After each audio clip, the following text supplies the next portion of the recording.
Students, आज के इस लेक्चर में हम स्ट्रॉन्ग एसिड और वीक एसिड के बारे में पढ़ेंगे। तो हमने प्रीवियस लेक्चर में पढ़ा कि जो मिनरल एसिड है, जो मैन मेड बनाए जाते हैं, वो एसिड स्ट्रॉन्ग होते हैं। अब मोस्टली तो हम कह सकते हैं ये स्ट्रॉन्ग होते हैं, लेकिन हम एवरी नहीं बोल सकते कि हर एक mineral acid, because mineral acid में एक एक्सेप्शन आती है जो है आपकी कार्बोनिक एसिड की। कार्बोनिक एसिड भी आपका एक तरह का मिनरल एसिड है, लेकिन वो दूसरे मिनरल एसिड की कंपैरिजन में वीक एसिड है।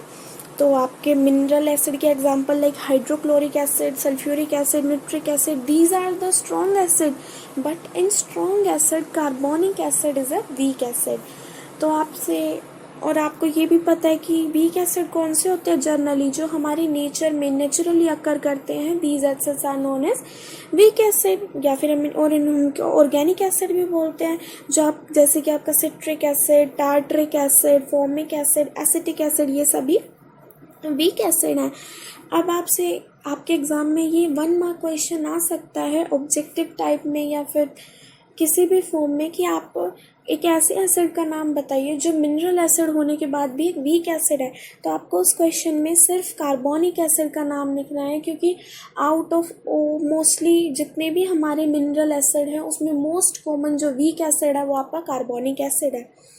अब बहुत से बच्चों के माइंड में ये क्वेश्चन आ रहा होगा कि अगर वीक एसिड को हम यूज़ कर सकते हैं अपने खाने के पर्पज़ के लिए, तो हम जो हमारे ये स्ट्रॉन्ग एसिड है इनके अंदर भी डिज़ोल्व करके वाटर को इनको डाइल्यूट कर सकते हैं और इनको वीक बना सकते हैं। तो नहीं, ये वीक होने के बाद, डाइल्यूट होने के बाद ये इतने एसिडिक होते हैं कि आपके लिए फिर भी हार्मफुल ही रहेंगे।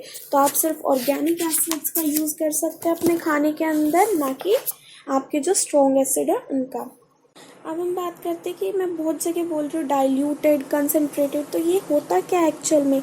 तो कंसनट्रेटेड की बात करें तो एक concentrated acid is one which contain the minimum possible amount of water in it. मतलब किसी भी सब्सटेंस की ऐसी कंसनट्रेशन जिसके अंदर वाटर की, या किसी भी एसिड की ऐसी कंसनट्रेशन जिसके अंदर वाटर की कम से कम अमाउंट में पॉसिबिलिटी हो, मतलब उसके अंदर वाटर जितना मिनिमम हो सके उतना हो, उस एसिड को हम बोलते हैं कंसनट्रेटेड एसिड। क्योंकि जब हम एसिड के अंदर वाटर को डिसॉल्व करते हैं तो हम उसके अंदर एसिड की कंसनट्रेशन को डिक्रीज करते हैं और वाटर की कंसनट्रेशन को इंक्रीज करते हैं। और जब हम किसी भी एसिड के अंदर वाटर को ऐड करना शुरू करते हैं तो वहाँ पर हम डाइल्यूशन की प्रोसेस कर रहे होते हैं, यानी कि हम उसमें जितना ज़्यादा पानी हो सके उतना ज़्यादा ऐड करने की कोशिश कर रहे हैं। तो ये होता है कंसनट्रेटेड और डाइल्यूटेड एसिड्स। अब डाइल्यूशन भी करने की एक प्रोसेस होती है, ये नहीं कि सिंपली जैसे अगर आपको पानी में अंदर कोई चीज़ डिज़ोल्व करनी है या फिर पानी को किसी के अंदर डिज़ोल्व करना है तो सिंपली आप उसमें वाटर की एडिशन कर देते हैं। नहीं, आप एसिड के साथ ऐसा नहीं कर सकते। आपको अगर डाइल्यूट एसिड बनाना है तो सबसे पहले ये तो चीज़ कॉमन है कि आपको एसिड के अंदर वाटर को डिज़ोल्व करना है, लेकिन वो प्रोसेस क्या है, उसको कैसे करना है, उसको अब हम समझेंगे। The process of mixing of concentrated acid with water is highly exothermic. Exothermic का मतलब इसमें से बहुत ज़्यादा हीट प्रोड्यूस होगी जब आप एसिड के अंदर वाटर को डिज़ोल्व करते हैं।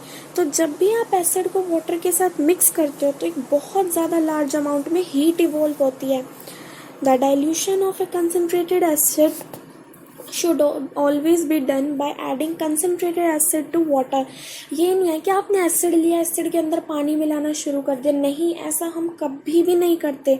वाइल हम क्या करते हैं, थोड़ा वाटर के अंदर हम थोड़ा थोड़ा ड्रॉप वाइज और उसको कॉन्टीन्यूसली स्टिर करते हैं। एसिड हम तब वाटर के अंदर डिसॉल्व करते हैं, मतलब वाटर के अंदर एसिड को डालते हैं, ना कि एसिड के अंदर वाटर को, because it is a type of exothermic reaction. तो हमने किसी भी बीकर में या किसी कंटेनर में ले लिया एसिड, वाटर, और एक में ले लिया एसिड। अब हम धीरे धीरे उस वाटर के अंदर एसिड को डिसॉल्व करना शुरू करेंगे बाय स्टिरिंग। हम अपना स्टिरर ले लेंगे जो हमारे लेबोरेटरीज के अंदर होता है किसी भी चीज़ को डिसॉल्व करने के लिए, और थोड़ा थोड़ा एसिड डालते रहेंगे और उसको स्टिर करते रहेंगे कॉन्टीन्यूसली। हमें एकदम से बहुत ज़्यादा एसिड नहीं डालना। क्योंकि जब हम एकदम से बहुत ज़्यादा एसिड डाल देंगे तो उसमें से इतनी ज़्यादा हीट निकलेगी कि शायद हो सकता है कि वो एसिड बाहर आ जाए, एकदम से एक्सप्लोइट हो जाए, एक्सप्लोजिवली एकदम से उछल के और उसकी छींटें आपके ऊपर आए और आप वहाँ से आपका फेस और आपके कपड़े जल जाए। तो इससे बहुत ज़्यादा आपके आईज़ को, आपके फेस को, आपके क्लोथ को इससे बहुत ज़्यादा खतरा होता है जब आप इस तरह की प्रोसेस को करते हैं।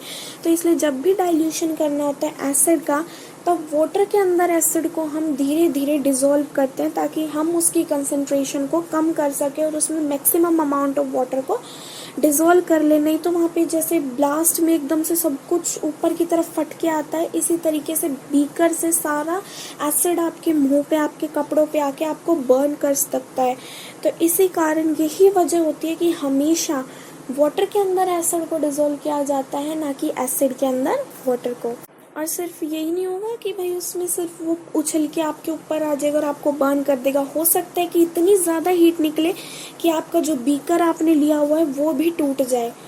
तो आप सोच सकते हो कि उससे कितना बुरा हो सकता है आपके साथ, जो इवन आपने इमेजिन भी ना किया हो। तो इसीलिए कभी भी अगर आपको डाइल्यूशन करनी है एसिड की, तो हमेशा एसिड को धीरे धीरे वाटर के अंदर डालें। ओके स्टूडेंट्स, तो यहाँ तक था आज का आपका ये लेक्चर। नेक्स्ट लेक्चर में हम आगे प्रॉपर्टीज़ ऑफ एसिड्स के बारे में पढ़ेंगे कि एसिड्स की क्या प्रॉपर्टीज़ होती हैं और उसकी कुछ इम्पॉर्टेंट कैरेक्टरिस्टिक और उसके कुछ फॉर्मूला और एग्जांपल्स के बारे में।